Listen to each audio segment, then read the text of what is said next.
না কয়েকটা কোলাঙ্গার ছিল উপরে, এই যে ভাতের হোটেল দিয়েছিল হাও আঙ্কেল।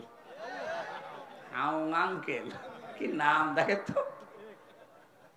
এরকম কিছু শয়তান মার্কা লোক ছিল যারা এই জালেমকে টিকিয়ে রাখার জন্য ঠিকাদারি নিয়েছিল।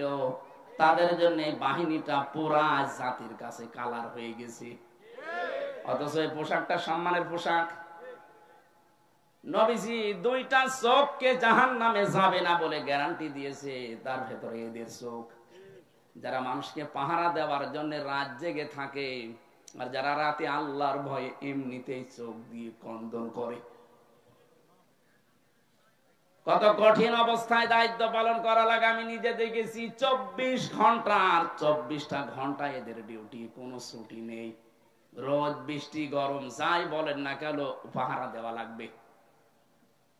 আমি ভেবে দেখেছি বাংলাদেশে যারা দায়িত্বে আছে প্রশাসনের, সে যে বিভাগেই হোক, বিশেষ করে পুলিশে, অন্যগুলোতে একটু ছাড় আছে, বিডিআর আর পুলিশ এরা যেভাবে কষ্ট করে, যদি ইমান হালকাও থাকে আল্লাহ মনে হয় তাদের মাফ করে দেবে। কিন্তু এই রাস্তাটা পর্যন্ত জালেমরা বন্ধ করে দিয়েছিল। এমন কোন হেন অপরাধ নেই যা ওদেরকে দিয়ে করাতে বাধ্য করেনি। চেন অফ কমান্ডে চলা লাগে, উপরের থেকে ওই অলি যা বলবে ওদের তাই করা লাগবে। কত পুলিশকে আমি কারাগারের ভেতরে, বিশেষ করে হাজতখানায় দেখেছি, ওনারা নিজেরা চুরি করে যাই নামাজ নিয়ে এসে বলতো হুজুর নামাজটা পড়েন, কারণ নামাজ পড়ছেন, আমি যাই নামাজ দিয়েছি, এটা দেখলেও আবার আমার উপরে চার্জ করবে। কি অবস্থায় ছিল ওরা বলেন। বহু ভালো মানুষও পেয়েছিলাম, 100টার ভেতরে হয়তো 2টা খারাপ পেয়েছি, আর সেই 2টার ভেতরে একটা আমার ভাগ্যে পড়েছে। আমার মামলার আয়ু মিজান, শয়তান। আমি আকিস গ্রুপে চাকরি করতাম, এ মালিকের কাছ থেকে 35 লাখ টাকা পর্যন্ত নিয়েছে। 20 লাখ একদিনে নিয়েছে। বলছে টাকা যদি না দেন হুজুরের নামে 50টা মামলা দেব। আমার বাবার কাছ থেকেও 10 লাখ নিয়েছে। ও কথা ঠিক রাখে নাই, বলেছিল যে মামলা আর দেব না, যা দিয়েছে ওই একটাই শেষ। টাকাটা নেওয়ার পর আবার পরের দিন আবার আর একটা দিয়েছে। আপনি এরকম বেঈমানি করলেন কি করে? এখন পালিয়ে আসি, মাঝে মাঝে হোয়াটসঅ্যাপে কল দিয়ে বলে হুজুর আমার নামে কিছু বলবেন না। বলবেন না মানে আগে টাকা ফেরত দেন। আপনারা আমি মাফ করে দেব, অসুবিধা নেই, আগে টাকা ফেরত দেন তারপরে মাফ চান। সাফ কথা বলছি, বাংলাদেশে যে যার কাছে অপরাধ করেছে, এই যে শুনলেন না গাজী সাহেবের কথা, হাজার হাজার বিঘা জমি শুধু ভরাট করে নিজের নামে আল্লাহর নামে লিখে দিয়েছে। যার জমি, যার জায়গা, যার ব্যবসা প্রতিষ্ঠান বন্ধ করেছেন, যাকে গুণ খো মায়না ঘরে রেখেছেন, মিথ্যা মামলা দিয়ে মিথ্যা সাক্ষী দিয়ে জীবনটা নষ্ট করে দিয়েছেন, কিচ্ছু জানে না। এই জজ মিয়া ঘরে ঘুমিয়ে আছে, চোখ খুলে দেখছে হাজতখানায়। কি গো তুই গাছ কেটেছিস? কখন? স্বপ্নে। জিজ্ঞাসা করে স্বপ্নে গাছ কাটা মামলা পর্যন্ত চলছে। এই অপরাধ গুলো যারা করলেন, এখন যদি বলেন আস্তাগফিরুল্লাহ হবে?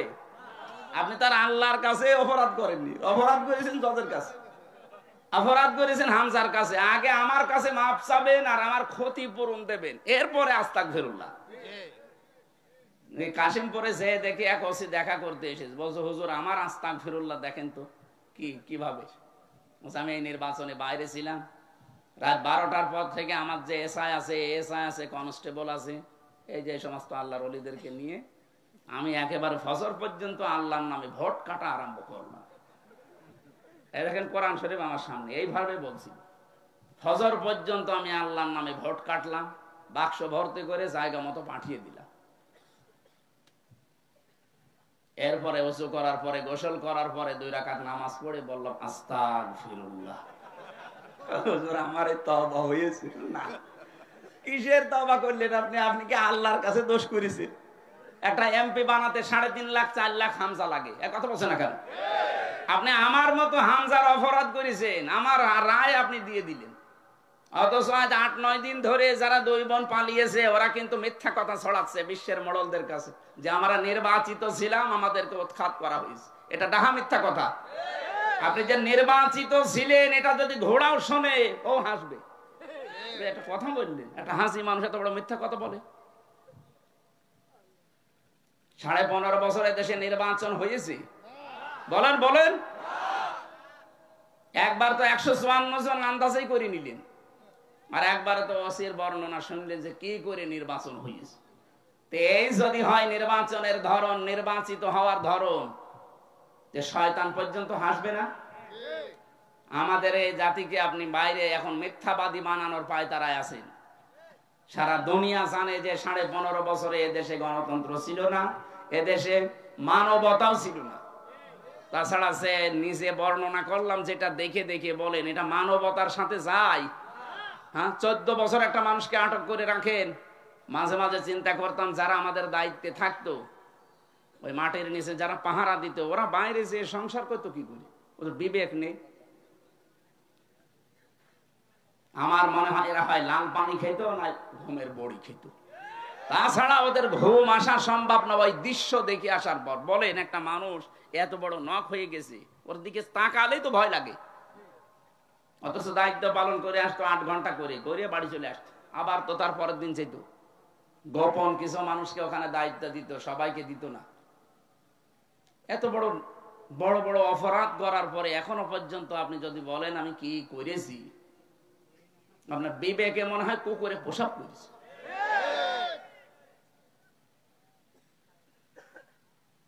জালেমদেরকে আল্লাহ মাফ করবে না, কারণ জালেমদের হেদায়েত আল্লাহ বন্ধ করে দিয়েছে। আল্লাহু লা ইয়াহদিল কওমাজ জালিমিন। জালেমদের আমি আল্লাহ হেদায়েত দিচ্ছি না, দেবও না।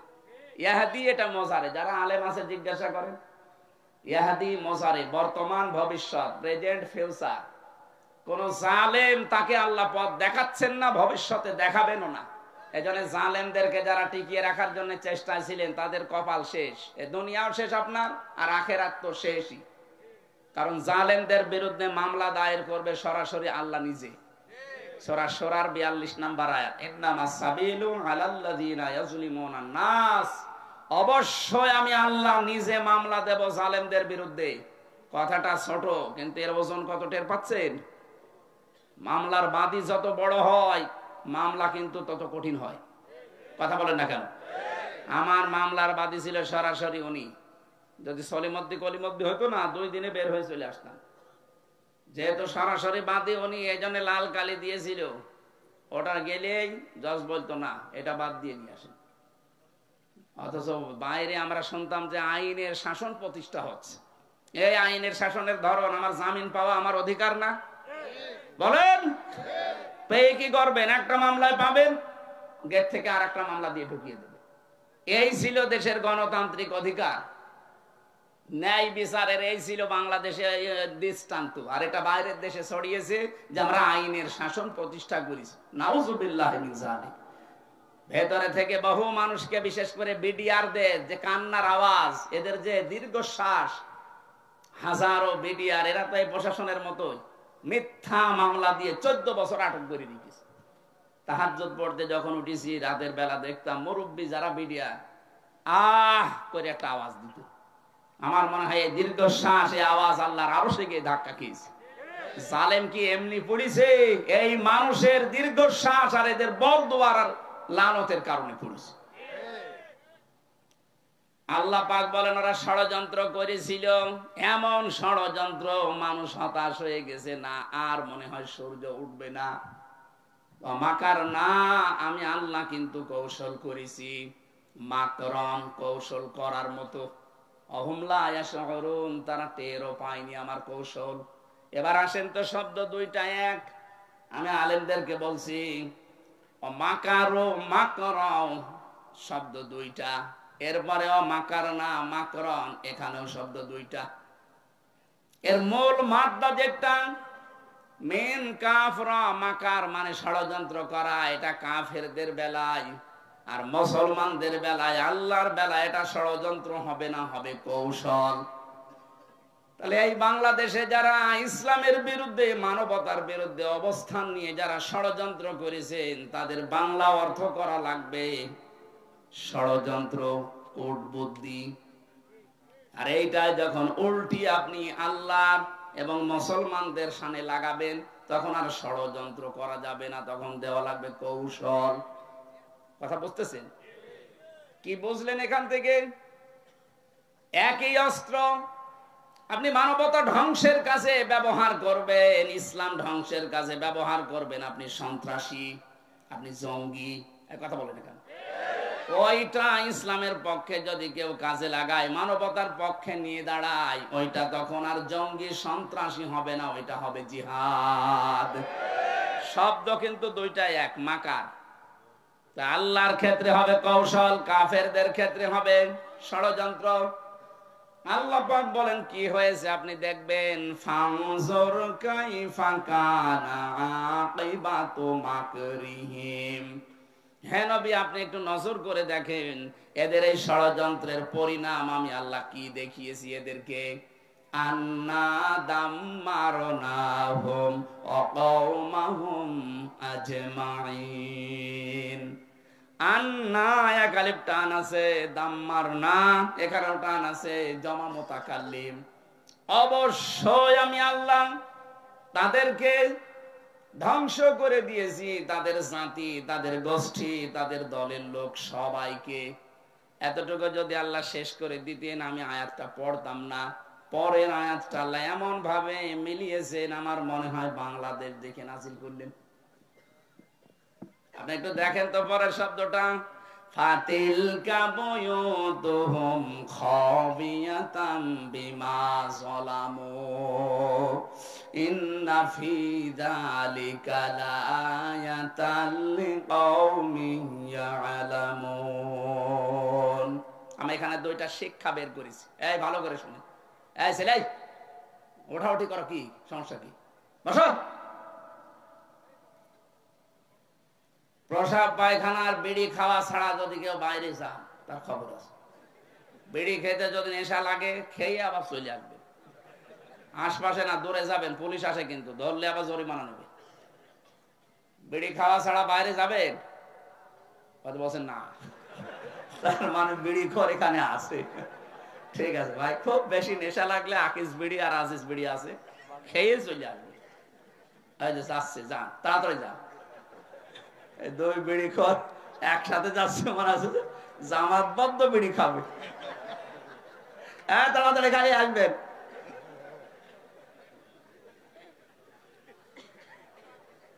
ফা দিলেন বক্তব্যের আগে, এটা সূরা নমল থেকে বলছি, 50, 51, 52 নম্বর আয়াত।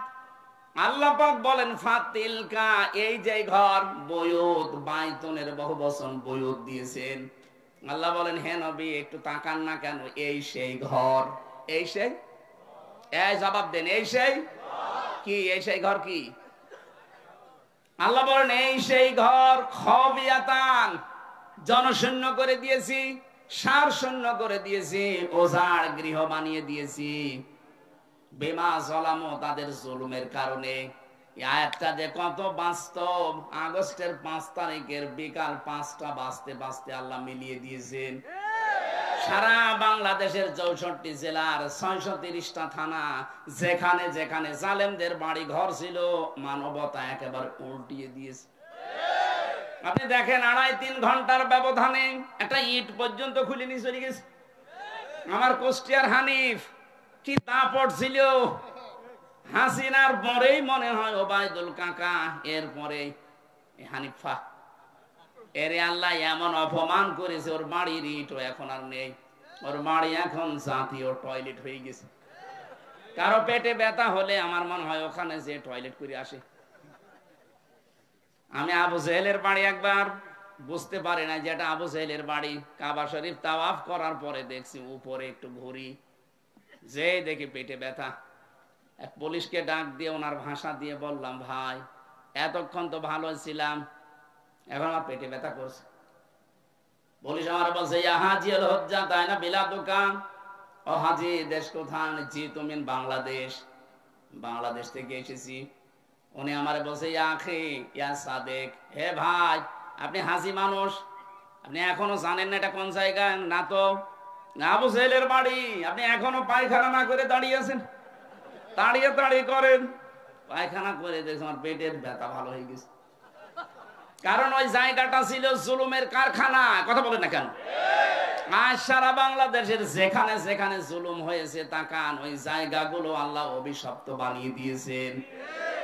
3 দিন আগের পেপারে দেখলাম এই যে ঢাকার যে বাড়িটা, মানুষ অনেকে আবেগে যে চুমা খেত, অথচ সে বাড়িতে 8-9 জন একসাথে যে প্রসাব করছে, মনে হচ্ছে জামাতবদ্ধ প্রসাব চলছে, বিভিন্ন দিকে মুখ করে সবাই। আমার মনে হয় ওদের পেটেও ব্যথা, ওই জায়গায় কাজ করলে মনে হয় পেটের ব্যথা ভালো হয়ে যাচ্ছে। আমার তো যা মনে হচ্ছে কোরআনের আয়াতের দিকে তাকিয়ে, এখানে যেহেতু গণতন্ত্র হত্যা, মানবতা হত্যা, ইসলামের দুর্বিসন্ধি ওই বাড়ি থেকে হইতো, ওইটাই তো সারা দেশে কার্যকর হতো। এই কথা বলছে না কেন? যত রকমের মানুষকে কষ্ট দেওয়ার বুদ্ধি ওখান থেকে মানুষ বের করতো। একটা স্বামী হারা মানুষকে বাড়ি থেকে উচ্ছেদ পর্যন্ত করেছে ওই জায়গার পরিকল্পনা নিয়ে। মহিলার কান্না দেখেননি? বেগম জিয়া যে কান্না করেছে, আমার মনে হয় এদেশের প্রত্যেকের চোখে ওই কান্না দিকে পানি চলে এসেছে। এগুলো করেছে আবার নিজে নিজে বলছে। বাইরের দেশে যখন যেত বলতো ওনাকে উৎখাত করতে পেরেছি, এইটা আমার সফলতা। নাউজুবিল্লাহ। এমনি তার ছেলেটা মারা গেছে, আর এক ছেলে তো মাজা ভেঙে দিয়েছেন, আর ওনার এমনিতেই স্বামী নেই, এটা বিধবা মেয়ে লোক, যে কদিন আছে দুনিয়ায় থাক না, তারে পর্যন্ত আপনি বাড়ি থেকে এক কাপড়ে বের করে দিলেন। মানে মানবতার মানুষ কন্যা, শয়তানের মানুষ কন্যা দেওয়া দরকার। যা উপায়ন্তর দেখেছিলাম, আবু জেহেলের বাড়ির দিকে তাকিয়ে, বাংলাদেশের জালেমদের বাড়ির দিকে তাকিয়ে আমার মনে হচ্ছে এদেশের জালেমদের এই বাড়িগুলো, ব্যবসা প্রতিষ্ঠান, এদের অফিস আদালত গুলো আমার মনে হয় জাতীয় টয়লেট হয়ে যাবে। মানুষের দেশে পেটে ব্যথা হবে, বিভিন্ন মানত করবে, আর যে ওই জায়গায় ফেলে আসবে। এখানে কেন আল্লাহ এটা দিলেন? পরের আয়াতের শব্দের দিকে তাকাবেন, ইন্না ফি যালিকা লাআয়াতান। কেন লামে তাকিদ? আরবি গ্রামার যারা বোঝেন আপনি টের পাচ্ছেন। আল্লাহ বলেন অবশ্যই এর ভেতরে শিক্ষা আছে। লাম দিয়েছেন অবশ্যই, এর আগে আবার ইন্না আছে। ইন্না ফি যালিকা লাআয়াতাল লিকাউমিন ইয়ালামুন। যারা জ্ঞানী মানুষ তাদের জন্য শিক্ষা কি? আমি আল্লাহ এটা নিদর্শন করে রাখলাম যে জালেমদের যে জায়গা, এগুলো আমি আল্লাহ অভিশপ্ত করে দেই। পরবর্তী প্রজন্ম দুনিয়াতে যারা আসবে, যারা চেয়ারে বসবে, তারা যেন জুলুমকারী হয়ে না যায়। এরা 15.5 বছর দীর্ঘ সময় যদি ক্ষমতায় থেকে জুলুম করার কারণে বাড়ি ঘর পর্যন্ত এখন উজাড় হয়ে গেছে। এই ঢাকা শহরে 8 কোটি 12 কোটি 15 কোটি টাকা দামের গাড়ি পড়ে আছে, পরিচয় দেওয়ার মতো কেউ নেই। দরবেশ বাবার গাড়ি শুনলাম 8.5 কোটি টাকা দাম পড়ে আছে, এখন ঢেকে রাখা আছে। 8.5 কোটি টাকা দামের গাড়ি পড়ে আছে, পরিচয় দিতে ভয় পাচ্ছে। কারণ দরবেশের যা টাকা সবই অবৈধ টাকা। 7টা ব্যাংক থেকে লুট করেছে 36,000 কোটি টাকা, যেটা দিয়ে পদ্মা সেতু তৈরি করেও আরো 4,000 কোটি টাকা বেঁচে থাকবে। কি করে গিয়েছেন দেশটাতে? আর এত বড় বড় দাঁড়ি রেখেছিলেন মানুষকে ধোকা দিয়ে বোকা বানাতে। দাঁড়ি কেটে ফেলেছে, ভালো করেছে। পরে 1 লাখ টাকা ঋণ, অথচ এদের ছেলে মেয়ে দলের লোক কোটি কোটি টাকা পাচার করে বেগম পাড়া বানিয়েছে। এক কথা বলছেন না? তাহলে আমরা এখান থেকে কি নিতে চাই? জালেমদের যে বাড়ি ঘর পর্যন্ত আল্লাহ উজাড় গৃহ বানিয়ে দিলেন, জনশূন্য করে দিলেন, অভিশপ্ত জায়গা বানিয়ে দিলেন। এজন্য আশা করছি আয়াত থেকে শিক্ষা নিয়ে সংযত হবেন। আল্লাহ পাক পরের আয়াতে আবার জানিয়েছেন, ওয়ানজাইনাল্লাযীনা আমানু ওয়া কানু ইয়াত্তাকুন। যারা এই দুনিয়াতে টিকে ছিল, যারা এত জুলুম অত্যাচার নির্যাতন সহ্য করেও যারা উল্টা পাল্টা কাজ করেনি, আল্লাহ ঠিক তাদেরকে এখনো পথে দাঁড় করিয়ে রেখেছেন, এখনো তাদের মাথা সোজা আছে। নাইতো একটা মানুষ 350 মামলা মোকাবেলা করেও টিকে থাকতে পারে, আপনি টের পাচ্ছেন। আমি 2 মামলায় আমার জীবন অতিষ্ঠ হয়ে গেছে, ওর 313টা মামলা পেয়েছি, আমি বিএনপির একজনের, এখনো টিকে আছে। এই জন্য আমরা চাই আগামী প্রজন্ম যারাই আসবেন না কেন জালেম হবেন না। তাহলে আপনাকে আল্লাহ এই জালেমদের মতো নিচু করতে বেশি সময় নেবে না। এরপরেও যদি কেউ শিক্ষা না নেয় ওর কপাল পোড়া। আল্লাহ আমাদেরকে তুমি বাঁচাও, বলেন আমিন। এই জন্য আমার কথা ছিল, যারা মিথ্যা কথা মানুষকে বলছেন আমরা নির্বাচিত ছিলাম, এই মিথ্যাটা আর বলবেন না। সারা দুনিয়া জানে যে আপনারা অনির্বাচিত, জোর করি 154 জন এমনি হয়ে গেছেন। কথা বলে না কেন? আমার বংশের 100 জনের প্রায় 98 জন এই আল্লাহর ওলির মুরিদ ছিল। ওরা আমার মনে হয় নবীজিকে নবী মানতো শুধু নামে, ওদের আসল নবী ছিল বঙ্গবন্ধু। এমন কড়া, আমি 3টা বছর জেলে কোনোদিন খোঁজও নেয়নি, খবরও নেন। আমার আব্বাকে দেখলে আরো টিটকারি দিত। এই মানুষগুলো এই 2024-এর 5 আগস্টের 1:30টার পরে পরে কল দেওয়া আরম্ভ করেছে। ভাতিজা কোথায়? কুষ্টিয়া। বলছে আমরা সব জামাত ইসলাম। জামাত ইসলাম মানে 3.5 ঘন্টায় পাল্টিয়ে গেছে। এই মানুষগুলো কি করেছে দুনিয়ায়। এই চাচাটা আমার 3 বারের চেয়ারম্যান ছিল। আমার দাদা ছিল 21 বছর আর ইনি ছিল 3 বছর, আপনজন। আমি তো নিজে দেখেছি, শুধু মার্কা নিয়ে আসতো নৌকা, আর আল্লাহ ওদের বানিয়ে দিত। ও নিজেও জানেন যে আমি চেয়ারম্যান হব। আমার সাথে যিনি আমাদের কুষ্টিয়া জেলার এমপি, আমি এই যে কোরআন শরীফ সামনে নিয়ে আমি আপনাদের সাক্ষী রেখে গ্যারান্টি দিচ্ছি, হানিফ সাহেব, ওনা যদি আমার সাথে দাঁড়ায় ভোটে, যদি জীবনে আমার সাথে পাশ করতে পারে, আমি নাকে খড় দেব। ওনার যে তলানিতে গেছে, কি করেছিলেন, কি হলো আপনার টাকা পয়সা নিয়ে? বাগেরহাট, সাতক্ষীরা, খুলনা, এই 3টা জেলার প্রায় অর্ধেক মাছের ঘেড় সব হানিফ সাহেবের টাকা কি ফেরেশতারা দিয়েছে? বলেন কি করলে হইতে? কি করে কি করলেন আপনি এই টাকা দিয়ে? এখন তো পালিয়ে আছেন, এখন তো গর্তের ভেতরে, মুখ বের করলে পিটিয়ে মানুষ মেরে ফেলবে। যা করেছেন, এই যে ইনু সাহেবকে মানুষ এখন পচা ডিম মারছে, অথচ ইসলামের বিরুদ্ধে মুখ ভেক্সিয়ে কত কথা বলতো দেখেননি? কথা বলেন। ডাইরেক্ট ইনডাইরেক্ট যারা মানবতার ইসলামের বিরুদ্ধে ছিলেন, কাউকে আল্লাহ ছাড় দেয়নি, দেবেও না। আলাহুম আযাবুম মুহিন, যন্ত্রণাদায়ক আযাব আল্লাহ আপনাদের জন্য রেডি করে রেখেছে। তার প্রমাণ এই কালামানিক কলার পাতায় শুয়েছে আল্লাহ, ওর বিসি পর্যন্ত উঠে গেছে। হ্যাঁ, ওর সংসার করার কাজ শেষ। ওর বউ ঠেকে কিনা দেখে, আমার মনে হয় ওর বউ চিন্তা করবে ওর কাছে থেকে আমি করবো, ও দেখা যাচ্ছে আর একজনে ধরবে। এটা আল্লাহর সব চাইতে একেবারে নিম্ন শাস্তি। কেন আল্লাহ এটা দিয়েছেন? ইন্নামা নুমলি লাহুম লিয়াজদাদু ইসমা, এটা সূরা আলে ইমরানে। যখন ওদের পাপের বোঝা পরিপূর্ণ হয়ে যায়, তখন আল্লাহ আর ছাড় দেয় না। বিচারের চেয়ারে বসে কত অবিচার করেছে এই কালামানিক। এই কথা বলছেন না? জামাত বিএনপির নাম শুনলেও একবারে আন্দাজে চোখ বন্ধ করে রায় দিয়ে দিত, ফাঁসি। ওটা যদি মুরগি চুরি মামলা হয় তাও ফাঁসি দিত। অথচ মানুষ হত্যা করে বসে আছে, তাকে রাষ্ট্রপতির ক্ষমায় সসম্মানে বের করে দিত। আল্লাহ ছাড় দিয়েছেন কিন্তু ছেড়ে দেননি। আমরা চাই যারা এই দাঙ্গা বাঁধানোর চিন্তায় আছেন, ফেসবুকের সমস্ত ভুয়া নিউজ শুনে আপনারা উদ্বুদ্ধ হবেন না, বিশ্বাস করবেন না। এগুলো সব ওদের বানানো, আর ওরা বসে বসে 2 বোন এই গুটি চালতেছে।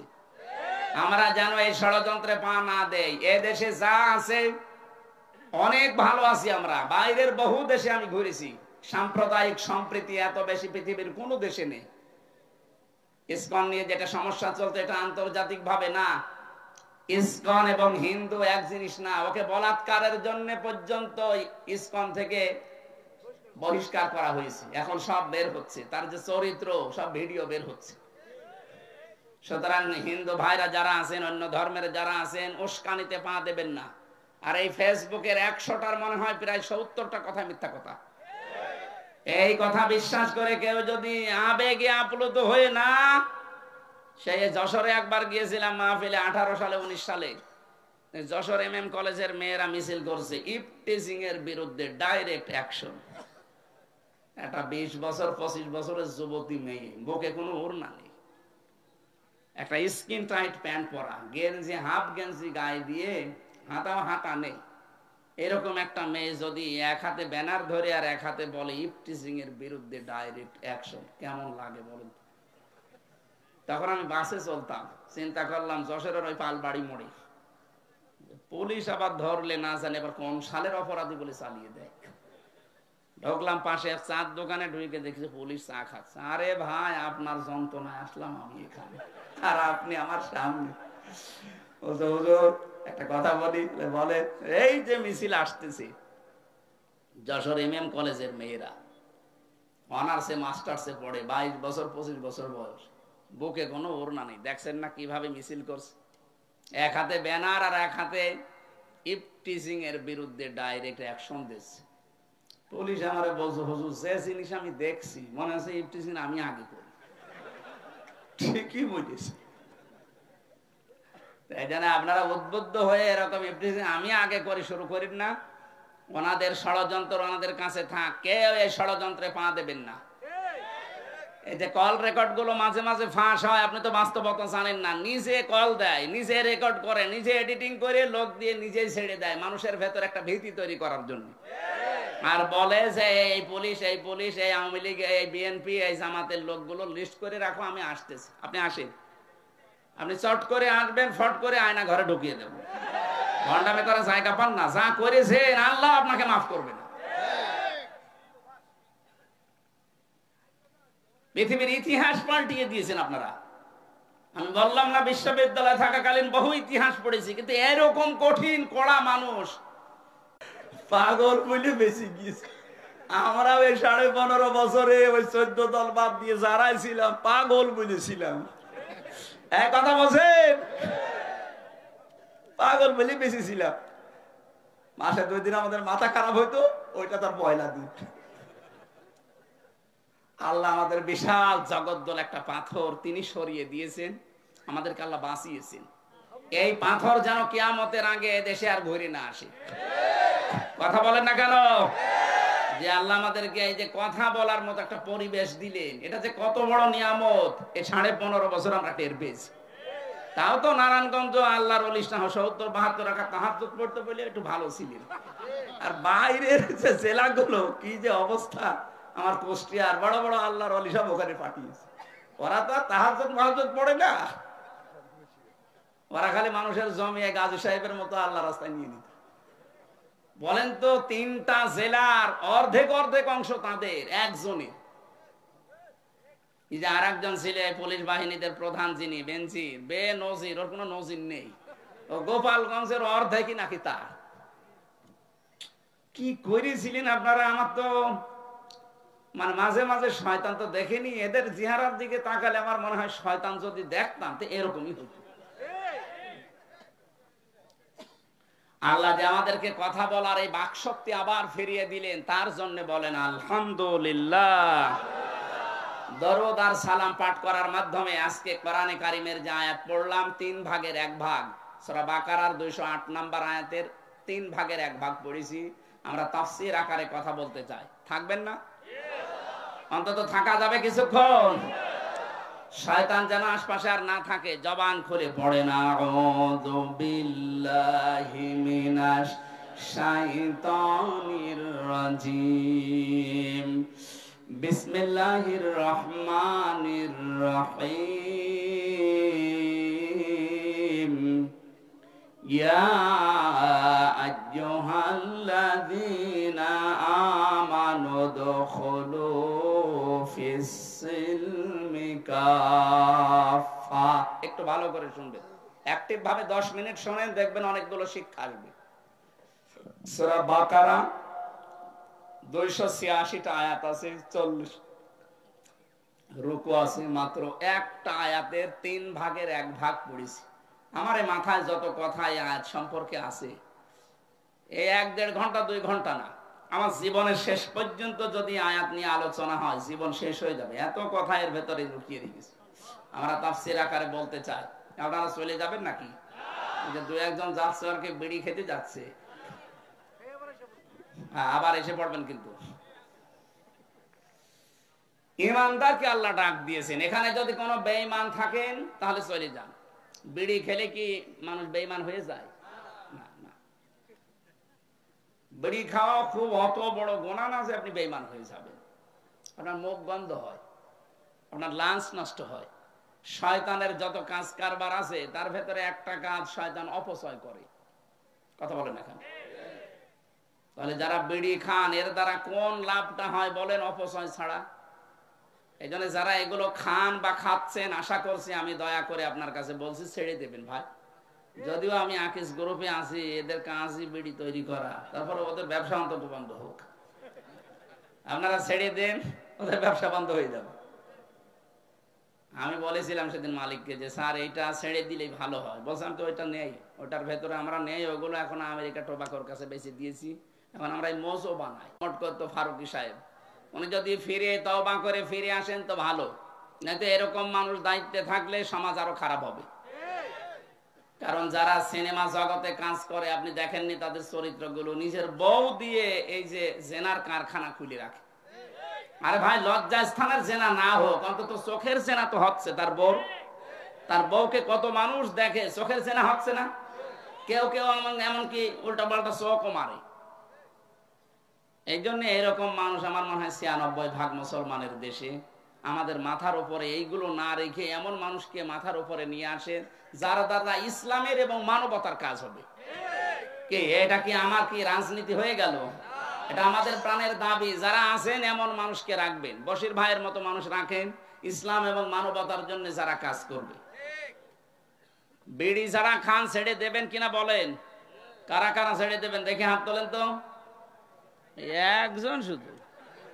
ঠিক আছে ভাই, আপনি এটা ছেড়ে দিয়ে অন্তত পান আর চা খেয়ে। পান তো খান, আপনি দেখে বোঝা যাচ্ছে খান। জিনিস খেয়ে বেকার আমাদের এই লাঞ্চ নষ্ট হয়ে যায়। বিড়ি খাওয়ার এই পৃথিবীতে একটাই মাত্র খাবার আমি পেলাম যার উপরে লেখা থাকে যে এটা খাবেন না, এটা নিষিদ্ধ। লেখা থাকে না? খেলেই ক্যান্সার হয়। পৃথিবীর কোন খাবারে লেখা আছে যে আমাকে খাবেন না? শুধু একটা বাদ দিয়ে, ছাগলে পর্যন্ত খায় না। হ্যাঁ, এটা তো তৈরি হয় আমার কুষ্টিয়ার এই যে ভেড়ামারা, দৌলতপুর, এই সমস্ত জায়গায় দেখেছি। এই তামাক এগুলো সব বিছানা নাই, রাস্তার পাশে পাশে সব দিয়ে রাখে শোকাতে। ছাগলে, গরুতে সব টয়লেট করে।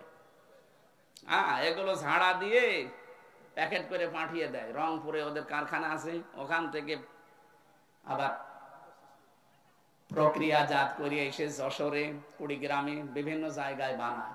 যাই করে বাস্তবতা কিন্তু মাল মশলার সাথে লেগে থাকে।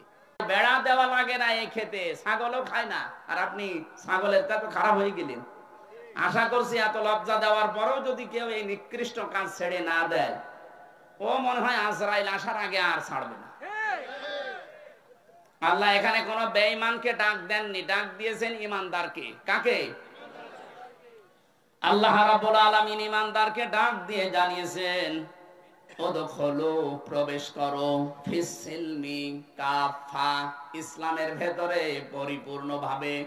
জ্ঞানী মানুষ যারা, আলেম যারা, তাদেরকে বলছি শব্দটা কিন্তু সিনের উপরে জবর দিয়ে পড়লে সালমন মানে শান্তি, আর জের দিয়ে পড়লে সিলমন মানে ইসলাম। আল্লাহ এখানে সিন দিয়ে দিয়েছেন। কোন কোন তাফসিরে মুফাসসিরিন ইকরাম তারা সালমনও পড়ে। আল্লাহ বলেন, হে যারা ঈমানের দাবি করো তোমরা শান্তি। এই ভালো করে বুঝতেছেন? আল্লাহ আপনাকে ডাক দিয়ে বললেন ঈমানদার দাবি করো, ইসলামে পরিপূর্ণভাবে দাখিল হও, প্রবেশ করো। এখন আমি বলছি হ্যাঁ আমি প্রবেশ করেছি, হবে না। আল্লাহ বলেন 5টা বিষয় যদি তোমার ভেতরে পাওয়া যায় দুনিয়ায়, তাহলে আমি আল্লাহর ভাষায় তুমি ইসলামে পরিপূর্ণ ঢুকেছো। এই কথা বন্ধ করেন আগে, এটা ভালো করে বুঝবেন। বসেন বসেন। ইসলামে প্রবেশ করার আলামত কয়টা? এবার আপনি নিজের সাথে মিলান তো, আপনি প্রবেশ করেছেন কিনা, নাকি আন্দাজেই।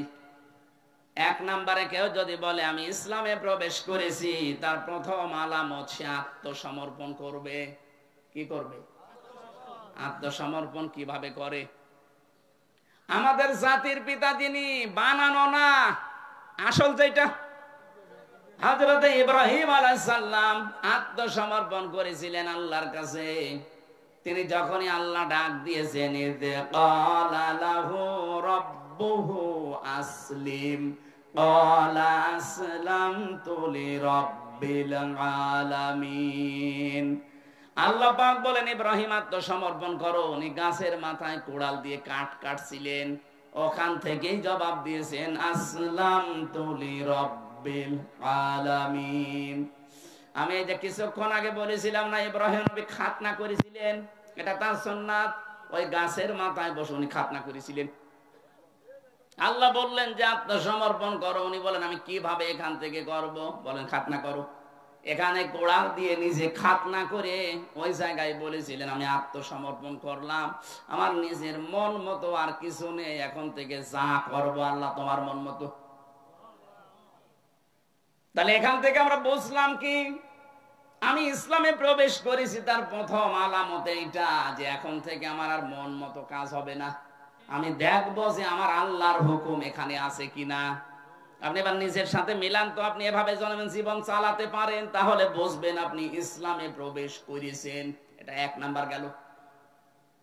আপনি যে ইসলামে আসলেন, এবার 2 নম্বর কি কাজ? জাতির পিতা ইব্রাহিম আলাইহিস সালাম, পরের আয়াতে দেখবেন, এটা সূরা বাকারা 1 নাম্বার পারা 19 নাম্বার পৃষ্ঠা 9 নাম্বার লাইনে আছে, 131 32 নাম্বার আয়াত।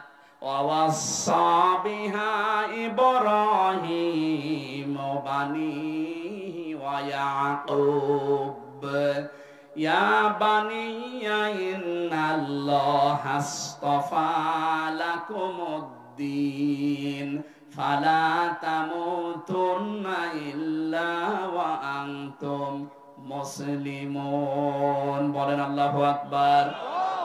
আমি কি কথা বোঝাতে পারছি তো? বুঝতেছেন?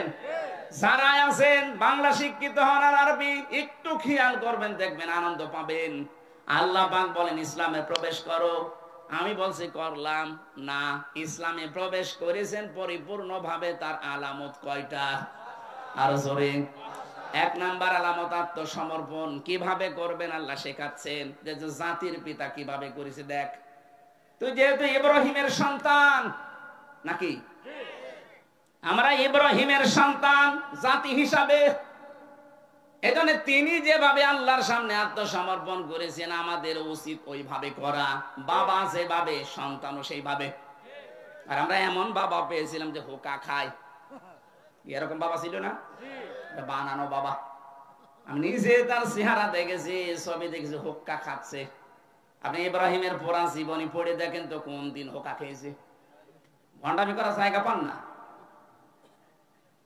জাতির পিতা বানিয়ে দিয়েছেন, এটা কোরআনে কারিমের সাথে পুরাপুরি সাংঘর্ষিক। সূরা হজের 78 নাম্বার আয়াতের মাঝের আছে, মিল্লাতা আবিকুম ইব্রাহিম হুয়া সাম্মাকুমুল মুসলিমিন। তোমাদের জাতির পিতা আমি আল্লাহর ঘোষণা দেওয়া একজন, নাম কি? আর জোরে বলেন। এই জায়গায় কোনো মত পার্থক্য করা যাবে না, কোনো ভাগাভাগি নেই। কিসের ভাগ করেন আপনি? আপনি যদি অন্য জাতির লোক হন, আপনার পিতা আলাদা হতে পারে। আমরা যারা এই দেশে মুসলিম, কথা বলেন, হুয়া সাম্মাকুমুল মুসলিমিন, তিনি তোমাদের নাম মুসলমান রেখেছেন। আমাদের বাবা হিসাবে তিনি আমাদের নাম রাখলেন মুসলিম। আর আমরা এমন বাবা এখানে বসে আছি, সন্তানের নাম এমন নাম রেখেছে, ও হিন্দু না মুসলমান ও ছাতা বোঝা যায় না। কি কথা বলছেন এখন?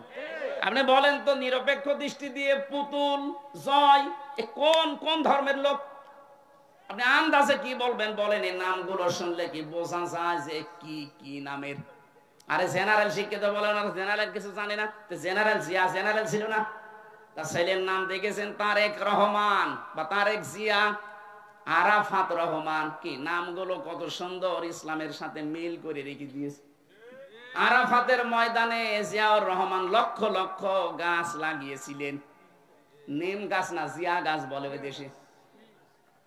জিয়ার জীবনে যদি কিছুই কবুল না হয়, আমার তো মনে হয় আরাফাতে লক্ষ লক্ষ হাজিরা যে আশ্রয় নেয় গাছের নিচে। আমি নিজেও ছিলাম। কত মানুষ অন্তত মনের অশান্তি দোয়া করছে, আল্লাহ এই যে ছায়ার ব্যবস্থা যিনি করে দিলেন বাংলার জমিন থেকে এসে, তাকে তুমি শান্তি দিও। হাজিদের দোয়া আরাফাতের ময়দানে কবুল হবে না? আর আপনি কোথায় কি দোয়া করছেন? এমন নাম বাবা হিসাবে দায়িত্ব সন্তানের উপর আপনার 11টা। কয়টা? এখানে যারা বাবা আছেন, কয়টা দায়িত্ব পালন করলে বাবা হওয়া যায়? 11টা। কয়টা? আরো জোরে বলেন। 1 নম্বরে তার একটা সুন্দর অর্থবোধক নাম রাখা। যদি কারো নাম উল্টা পাল্টা রেখেও থাকেন, আজকে যিনি অতিথি হিসাবে দেখে কথা বললেন মাহবুবুর রহমান, রহমানের সবচাইতে প্রিয় বান্দা মাহবুবুর রহমান, এ শব্দের বাংলা অর্থ মাহবুব মানে প্রিয়। মাহবুব মানে কি? মনিরুজ্জামান একজনের নাম দেখলাম, মনির মানে আলো, জামান মানে এই যে এখন যা জামানা চলছে, জামানার আলো, এরকম একটা অর্থবোধক নাম রাখেন। আপনার নাম বাবা হিসাবে তো ভালোই নাম ছিল মুজিবুর রহমান, কিন্তু নামগুলো পরবর্তী প্রজন্ম এসে টিউলিপ, জয়, পুতুল, কি কি নাম রেখেছেন? একটা ভালো অর্থবোধক নাম রাখা যায়নি। এই জন্য ওনারা যাতে ভুল করেও থাকে, আমরা যারা বাবা সামনে হব বা হচ্ছি, এমন অর্থবোধক একটা নাম রাখবেন, কিয়ামতে আল্লাহ যখন কিছুই খুঁজে পাবে না, অন্তত নাম দেখে যেন মাফ করে দেয়। আর নাম রেখেছে ডেঞ্জার। হ্যাঁ, আমি জেলখানায় অনেকগুলো মানুষের নাম এমন পেয়েছিলাম, ডেঞ্জার রাসু, ভয়ঙ্কর তাজ। আর একজন ছিল আমাদের উপরতলায়, ওনার নাম ছিল সুইডেন আসলাম। পরবর্তীতে ওনার জীবনী নিয়ে সিনেমা বানিয়েছে মান্নার, আসলাম ভাই। ওনার কাছে হুজুর কিছু জানে না, সব খবর আমার কাছে আছে। কি ডেঞ্জার মানুষ ছিল বলেন তো, যার নাম নিয়ে সিনেমা পর্যন্ত বানিয়েছে। দেখেছেন আসলাম ভাই সিনেমা দেখেছেন? আপনারা ধরো আল্লাহর ওলি, ওইসব লাইনের লোক না। ওনার জীবনী নিয়ে ওইটা বানিয়েছে। কি নাম, নামের আগে সুইডেন লাগিয়ে দিয়েছে।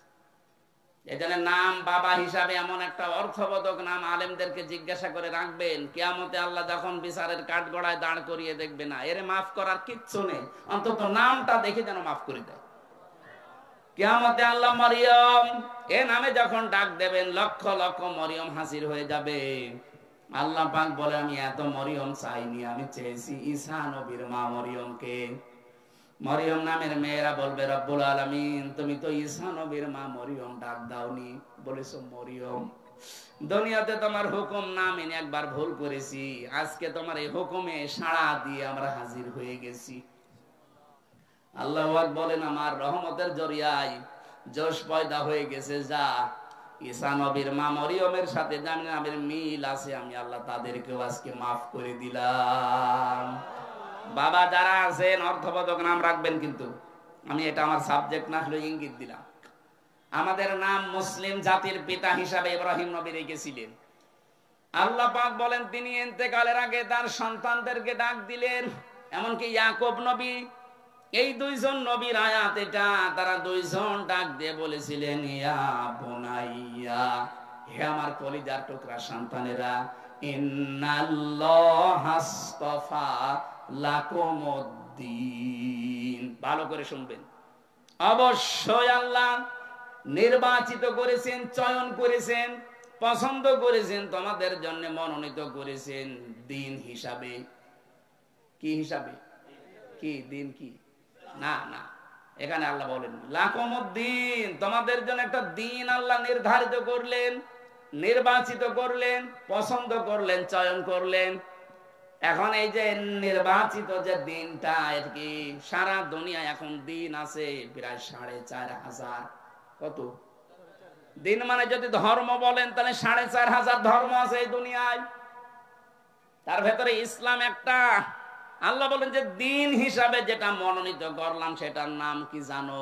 ইন্নাদ-দীনা ইনদাল্লাহিল ইসলাম। আমার কাছে মনোনীত একটাই ধর্ম আছে, তার নাম ইসলাম। আরো জোরে বলেন আমাইয়াবতাগি গায়রাল ইসলামি দীনান ফালা ইয়াকবাল মিন। দুনিয়ায় যদি ইসলাম বাদ দিয়ে অন্য কোনো কিছু দিয়ে কেউ আল্লাহর কাছে যেতে চায়, ওর জীবনের কোনো কিছু কবুল হচ্ছে না, হবে না। এজন্য ধর্ম ভীরু